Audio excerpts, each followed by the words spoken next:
Good afternoon, ladies and gentlemen. So upon recording this video, I had just concluded fully shooting this segment and started editing as National Hurricane Center provided us with an update. Before we hit the panic button for my viewers out there in the Caribbean, we are going to start seeing advisories for PTC 22, potential tropical cyclone number 22. What that essentially means is they need to designate something in order to start issuing watches and potential warnings for our folks out ahead of this system before it begins to arrive.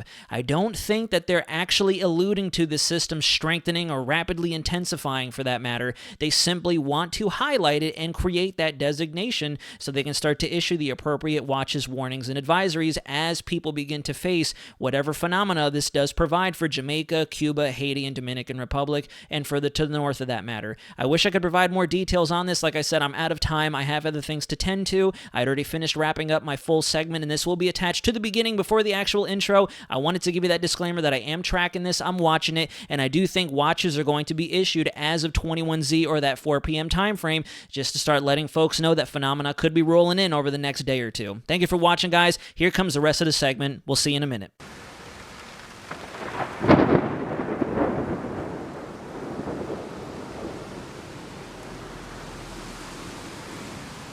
Good afternoon, ladies and gentlemen. Welcome back to Weather Center Nazario. Today is November 16th, 2023. Happy Thursday for those of you taking some time out of your afternoon to join me, especially if you are able to, if you reside somewhere in South or Central Florida, as there are widespread power outages currently ongoing with our system working its way up the East Coast. Today has definitely been a chaotic day here in the Weather Center, guys. We also lost power here for about a 30-45 minute window when our really aggressive squall line passed through right at around the lunch hour earlier this afternoon. We saw the power go out. I was kind of kicked out of my remote work as well for that matter, and I lost everything I was looking at in terms of our model data, so I've been kind of playing catch up this afternoon, but I'm going to give you the latest information, both good news and bad news. Let's get right in here, guys. Please like and share the video, guys, and subscribe if you are new to the channel, please. It would mean a lot, especially as we get to the back end of hurricane season and we enter the winter time where we could see some pretty extravagant El Nino-like systems come across the deep south. So let me tell you right now, we're starting off on our half-disc infrared satellite, and boy, guys, we have a very, very active pattern out there right now. We have an old vortice out here in the Gulf of Mexico associated with what looked to be a subtropical system off of our Gulf Coast, dropping some pretty good rainfall, some good surf activity, and very heavy winds along the coastlines of Louisiana, Mississippi, and Alabama over the last couple days. You can see a lot of that activity has since waned itself out and pushed off to the east, helping to bring up our rain chances here in West and Central Florida, so we're not missing out on any of the action here. Off to the east, for that matter, pretty much over the northernmost portions of our Bahama Islands now, we do have that secondary low system. Truthfully, if you saw the radar imagery out of the Keys, out of Miami, we had what looked to be a tropical cyclone, if not a low-end hurricane, passing through the Keys, where we had winds in excess of 75 miles an hour as we went through the overnight hours of yesterday. It was around 2 to 3 a.m., I believe it was, where Key Largo specifically measured in with an 85-mile-an-hour gust. So it goes without saying, despite this system not being classified, we definitely saw some hellacious impacts, and we may have also wandered through no-name vents for that matter. As this continues to transcend the east coastline, it is going to transform into a nor'easter once it can encounter this jet stream energy of the polar front moving across the Midwest, upper Great Lakes region moving towards the east coast, and then down, of course, down in the Caribbean, we're still watching Invest 98L, which truthfully, guys, as bizarre as this may sound, we've not only seen a bit of weakening in its overall precipitation swath indicated here on the infrared satellite. I'll take you to the radar data as well so we can get a double-check verification look on what Jamaica, Cuba, and Haiti is seeing right now. But we also have what looks to almost be two displaced centers of circulation. One down here where National Hurricane Center is currently providing us with some reconnaissance data, and another one right in through here. If you look closely enough on the satellite image, it almost looks like there's two low vortices associated with this disturbance. We're still leaning into the woods of maybe getting a tropical depression out of this. I really don't think we're going to have enough time to get tropical storm vents out of it, but to be determined. As I mentioned, we're getting some good recon data out of it right now, and I'll take you through that so we can take a look at what the details have to say for us. All right, so here is our radar data courtesy of windy.com for the Caribbean region, and as you can see, our heaviest rainfall has now positioned itself over much of eastern Cuba, with the extreme easternmost tip kind of unfazed from a lot of the rainfall activity that once was over top of Jamaica, helping to accumulate a little bit of inundation down in that general area, with some remnant shower activity, maybe a little bit of isolated thunderstorm activity just to the east of where Kingston is in our easternmost parishes down there. Good news in comparison to what a lot of our models were indicating at this point in time, especially yesterday when I went and looked at all of our model data compiled together. We were anticipating that from this point and on, we would see nothing but relentless rainfall activity, helping to accumulate the 10, 12, maybe even 14 to 16 inches. A lot of our model data, especially the GFS, has highlighted over the last 36 to 48 hours. If you look off to the east, it looks like Haiti and the Dominican Republic isn't really seeing anything just yet. Once again, a bit of a positive sign. However, this might be changing as this system continues to translate off to the east and east-northeast for that matter. We could see this overall swath of rainfall begin to transition further to that Hispaniola island. Still to be determined. As you noticed on infrared, it looks like a lot of those very strong core convective complexes are trying to diminish as they interact with the wind shear associated with the frontal boundary and the low pressure going off of our southeast coast here in Florida. Here's a look at our current reconnaissance data, and there really isn't anything spectacular to report here. The general consensus we've been seeing between 20 to 25 knots reported around the center of this disturbance. Mean sea level pressure currently is about 1,007 millibars, with max winds as of right now anyways at about 22 knots, and this has been the general trend I've seen, or the average, as I've been monitoring this reconnaissance mission going on in Invest 98L. We had as low as maybe about 7 to 8 knots throughout most of the storm. We also have gotten up to about 22 to 25 knots, so one could argue we do have a tropical depression out there, just very broad, very disorganized, and I think that's the main reason why we're not going to see it really fully take advantage of those warm waters and consolidate into a named storm. To be determined. It's still up in the air. We are not receiving all of our model data either today, guys. We've been having a lot of technical difficulties across the board, it seems like. The European model isn't populating, so we're actually going to lean back on the 0Z data as we get further into this segment. So we're still up in the air in terms of if we're going to get a full-fledged tropical depression. National Hurricane Center has brought us back into the red zone with a 70% chance of development, mainly because we were seeing some organization earlier this morning. Lots of good convection and thunderstorm activity to the north and especially off to the east of where the center is most likely located. Those are starting to dissipate as that shear comes in out of the north and northwest, and I do believe this system's actually going to start to pick up speed as it interacts with what's feeding into our low pressure center over the Bahamas as we speak. All right, so as I mentioned, we don't have any Euro data to use right now. We do have the 6 Zulu, but it doesn't go out far enough in time to really give you an accurate representation of what we're looking at over the next couple of days, especially with our invest area down in the Caribbean. So we're going back to 0Z. I don't anticipate we're going to see a whole lot of changes between 0 and 12. We've been very consistent for the last couple of days, so we're just going to go ahead and use this as we move forward. As you take this through time, you can see we are expecting a very broad, low-level center of circulation to form up and push across Jamaica. The Euro is anticipating that heavy bout of rainfall is likely to continue as we go over the next 24 to 30 hours.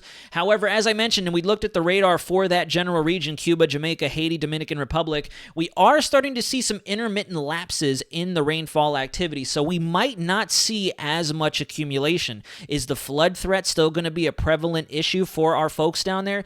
Absolutely, guys, and I do want you paying close attention to what the conditions look like in your local area, because sometimes we can only see so much when we're reporting out at different locations like Florida or elsewhere geographically distanced from where you guys are dealing with the brunt of this weather. So again, as you go through time, you can see we are expecting rapid cyclogenesis off of our coast here in Florida, deepening down to a 995 millibar low just to the north of our Bahama Islands, helping to really amp up the winds and the thunderstorm coverage that we've already been witnessing since last night into early parts of this morning around sunrise. There's a lot of flooding going on down in south and southeastern Florida, a couple feet worth of flooding for that matter. Widespread power outages, as I mentioned earlier in this video. Hundreds of thousands of customers currently reporting no power in their general neighborhood, and they're actively working to repair that as we speak, as most of the heaviest rainfall and higher winds continue to move off the coastline up to the north, and we see a little bit of that wraparound moisture thunderstorm activity start to pummel us here in central Florida. Continuing on in the loop, you can see we aren't really expecting much organization out of our invest area. This is translated across all of our other model platforms, the GFS Canadian model and the Icon alike.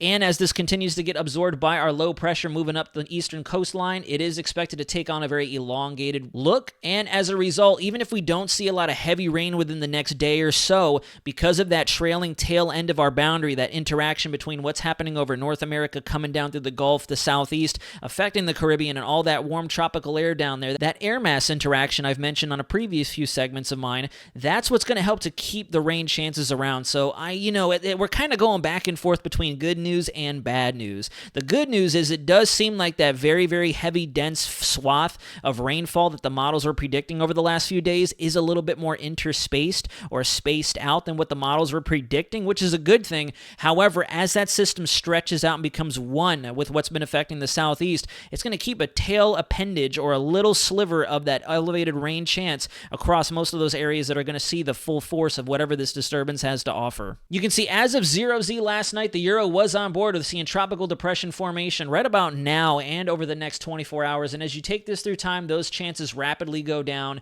and we're left with maybe just a remnant circulation because some of the models, believe it or not, especially the Canadian model, is fervent that whatever tropical energy down there, the actual cyclone center that we have highlighted as Invest 98L, is going to remain down there, kind of entrenched along the Central American coastline, have a bit of an opportunity to spin up as that upper level wind shear, the troughing in the mid to upper levels of the atmosphere, driving that rainfall and the low pressure off of the southeast coastline to the north. It'll have a chance to fester, marinate over the waters with weaker shear in the mid to upper levels and kind of develop into something. Not really too keen on this idea. It's just a theory, and I'm really not thinking that's what's going to take shape, but naturally we're going to monitor here. All right, so here is a look at our current radar for Central Florida. This is our Tampa Bay radar service, and you can see that there is lots of heavy rain and pretty good thunderstorm activity out there across much of the Florida Peninsula. Off to the lower right-hand portion of the radar image, you can see the low pressure that formed up last night. And folks, I wish I could pull up some of the archived radar data because you would have definitely been convinced this was Tropical Storm, if not Hurricane Vince, moving across the Keys, kind of grazing or making a very brief landfall across Fort Lauderdale, Miami, before finally ejecting off towards the Bahamas and continuing to work in that east-northeast fashion. As this continues to transition further away from our coast, the rain chances with it are going to continue to translate over to the Bahamas, but all this onshore flow occurring from our other system that was over the Gulf of Mexico is moving in, and as we get a little bit of daytime heating to help amplify what buoyancy we do have in place over the state, these rain chances are going to stick around with us for quite a little while. We're looking at our observations once again. A lot of the winds have transitioned down. We are still seeing tropical storm level gusts along the coastline, 41 knots here at Melbourne International. Just off the shore, we have 40 mile per hour in the maritime buoy data out there. Port St. Lucie is sitting pretty at about a 46 mile an hour gusting trend right now. That's Port St. Lucie International Airport. It looks like some of our areas have seen max reported gusts over the last hour or two at about 45 to 50 miles an hour. So guys, we've had subtropical to tropical storm conditions kind of marinating across much of South Florida. That's the main reason we saw such high levels of flooding, lots of damage, unfortunately, to tell you the truth. I've had a lot of you guys messaging me on Instagram and dropping comments on YouTube mentioning that there was a little bit more damage in your general area than a lot of folks were leading on to, and it has me a little discouraged. Just because this isn't characterized, and we've been mentioning the same thing down in the Caribbean, even if it doesn't take on a named system, doesn't mean it doesn't need to be taken serious. The same concept here. There were a lot of folks, especially being so highly populated down in that Fort Lauderdale, Boca Raton, Pompano Beach area, where I have relatives, as a matter of fact. It's such a populated area that I think we could have increased the amount of coverage we had and the awareness we spread of this storm, but that's just me. I digress. I'm not going to get into that right now, guys. We're looking at our most recent HRRR, and you can see that the model is anticipating we're going to see some training thunderstorms across much of East and Central Florida, trying to get into Western Central Florida and help with their rainfall accumulation as well. We've been seeing a lot of that onshore flow. It does seem like the dry air is going to impede any further activity, but a lot of our strongest stuff is going to maintain itself over the Seminole County, the Apopka area, Orange County, Osceola County. It looks like Daytona Beach, Volusia, and Brevard County could definitely see some onshore flow with that system as it continues propagating up along the Gulf Stream, along our coastline, scraping the coast, if you will, before boomeranging out along the mid-Atlantic coast, bombing out into our next nor'easter system. And if you look on the right-hand side, our wind speeds are not expected to transition down until we get into the early morning hours of tomorrow, maybe lingering into parts of morning Friday, and then finally beginning to taper off as that system begins to elongate, get stretched out, and propagate away from the Florida coast. Last but not least, we're looking at our 24-hour accumulation. This is not going to take into account what we've already seen in certain areas. we've had reports of between 6 to 10 inches of rainfall down in South Florida, the Keys, the Miami-Dade area, and further to the north around the Lake Okeechobee area for that matter. If you go through the next 24 hours, you can see that we are expecting the heavy rainfall threat to continue, not only along the southeast coast, but for our neighbors out there in the Bahamas.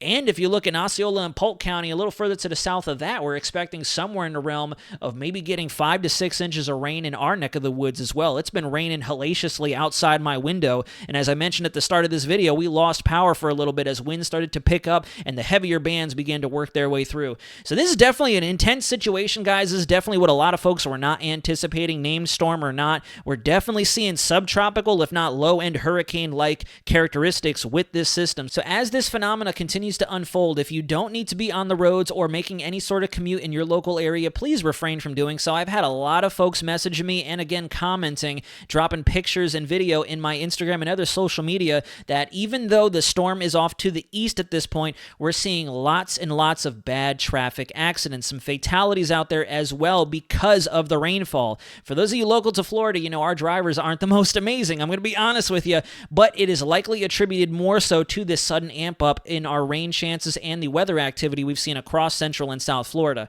So it goes without saying, we are seeing a lot of pileups out there, fatal crashes, sad to say. So please, if you don't need to be out and about during this, please just stay home. Enjoy the weather for what it is, especially if it's a little more lackluster or calm in your area until this blows over. The weekend is looking a lot better, so kind of save whatever it is you have planned for the weekend, Friday night into Saturday, and then Sunday. All right, guys, we're going to quickly wrap up with a second glance at Thanksgiving because I do think we may have jinxed Mother Nature just a little bit in our discussion yesterday. The GFS has populated the 12 Zulu. This is the only model currently showing a change in our Thanksgiving weather pattern or phenomena we could be seeing down in the southeast.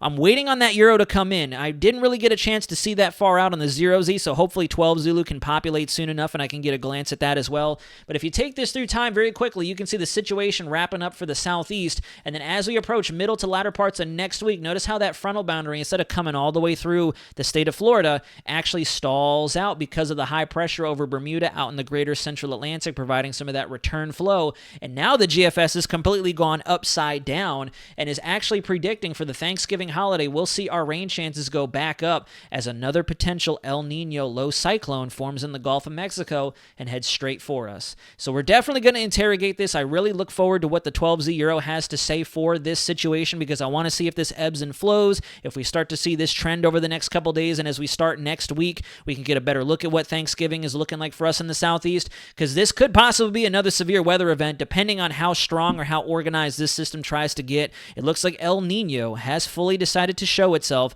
as we get into the back end of fall, and this could be a preliminary glimpse of what winter has in store for us here in the Sunshine State and the rest of the Gulf Coast for that matter. We're going to go ahead and close out the video now, guys. Thank you very much for taking some time out of your day to join me if you've had the ability to do so. I hope for those of you who were directly affected by the storm moving through here, you stayed safe overnight. You didn't have anything too crazy happen in your neighborhood or your local area for that matter. And for our folks tuning in down there from the Caribbean, Jamaica, Cuba, Haiti, Dominican Republic, even the Cayman Islands to an extent, as that system continues to expand, we'll definitely keep you posted. I'm going to keep watching this hour by hour, minute by minute as I can, pending we don't lose power out here ever again.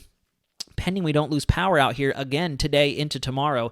We're going to continue to see what the reconnaissance data has to say for us. We could see a tropical depression out of it. It's really not going to have a whole lot of time to stay consolidated as a depression, and I do think it's going to start to pick up some forward momentum as that trough axis supporting the low off of the Florida coastline can really influence it and gravitate it out of the Caribbean Sea and propagate it towards Bermuda. So Bermuda, you're next in line to possibly see some influence from it. We'll definitely keep an eye on it, see exactly what transpires down in the Caribbean before it can move out of that general area. Same thing with the Turks and Caicos Islands and the Bahamas, because you're next in line as that system moves to the north. We'll see you again soon, guys. Thank you very much once again for your continued support for my new subscribers and my day one subscribers who have been enjoying the journey alongside me as we reported on this very, very strange but exciting phenomena occurring across the United States, Central America, and the Caribbean Sea. Until next time, guys, this is Weather Center Nazario, signing out.